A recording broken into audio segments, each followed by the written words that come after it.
welcome to Greenlight the Day. I want to start by saying I'm really excited to be joining this group of ladies and sharing with you how I greenlight my day.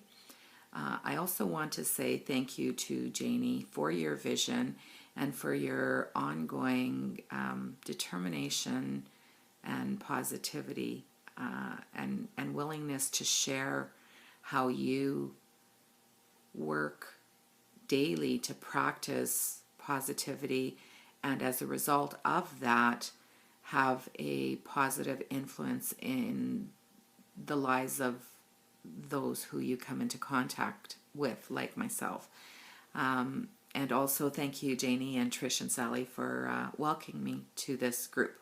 All right, so for this first session, I had actually planned to talk about something entirely different. But as is quite often the case, life happens, and I had something happen this morning that I decided I needed to consciously figure out how I was going to manage in order to greenlight my day.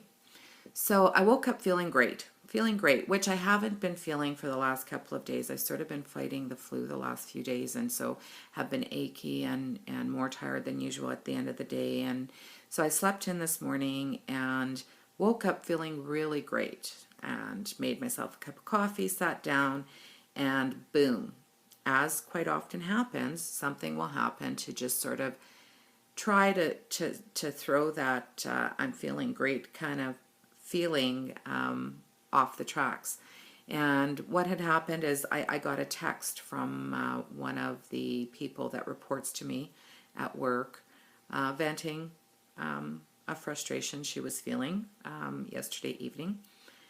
And in this particular case, she actually needs a gentle reminder about some of our rules and how we manage those after our calls. And so I needed to figure out how I was going to do that in a positive way, because I don't believe in tearing somebody down when they perhaps have had a lapse in judgment or have forgotten what some of the responsibilities are around a specific task at a specific time of day. So, as is often the case, my initial response was that I wanted to text her back and say, no, remember, this is the way it is, and this was something that you should have done. However, I knew that if I sent that sort of text to her, not only would it result in me probably not feeling as good as I wanted to feel, but also in her potentially not having a great day or weekend either. And I didn't want that to happen. My experience has always been that dealing or resolving conflict or issues like that is always better done face-to-face than via text or email. But she's out of town right now, right? So I thought about how I wanted to deal with that. And it's funny because a quote came to mind that I actually just read yesterday in a daily email that I get. And that quote says, "Stress is the trash of modern life. We all generate it, but if we don't dispose of it properly, it will pile up and overtake your life."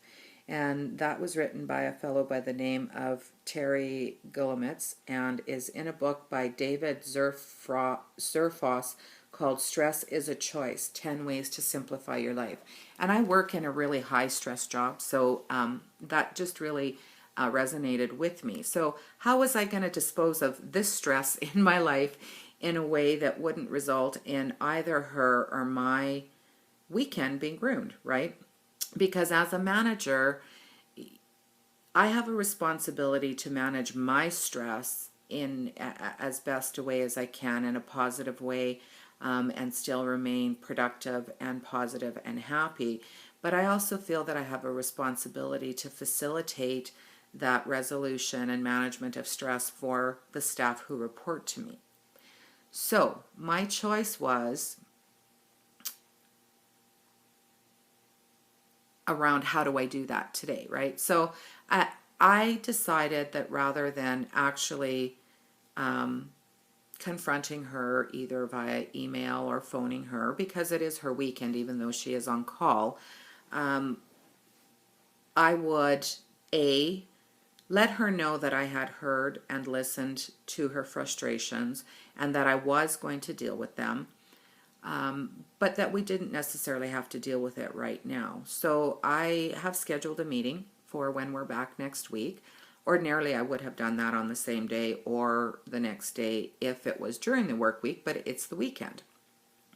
It lets her know that I have listened to her concerns. It lets her know that we're going to manage those concerns, and it's now her choice on whether or not she wants to stew on it for the rest of the weekend or not. And it also allowed me to formulate a plan, and actually it works quite nicely with something I was going to talk about with my folks next week anyways. So I have come up with a plan for how we're going to deal with this in what I consider a positive way, and in a way that will be non-confrontational with this employee, but will gently remind her of something that she's obviously forgotten. And hopefully we can all walk away from that meeting then knowing what our responsibilities are, and having resolved the issue that she brought up. So that was how I greenlighted my day. Although I hadn't intended to immediately jump into work this morning, it was either do that or have it hanging over my head and her head for the rest of the weekend, stealing our joy. And I just wasn't going to let that happen. It was a choice. It was my choice. And I think that we're often faced with those events or occurrences that come up unexpectedly that could suck the joy out of today if we let it. So just remember, it's your choice. I hope that you have a great day. Take care. Bye.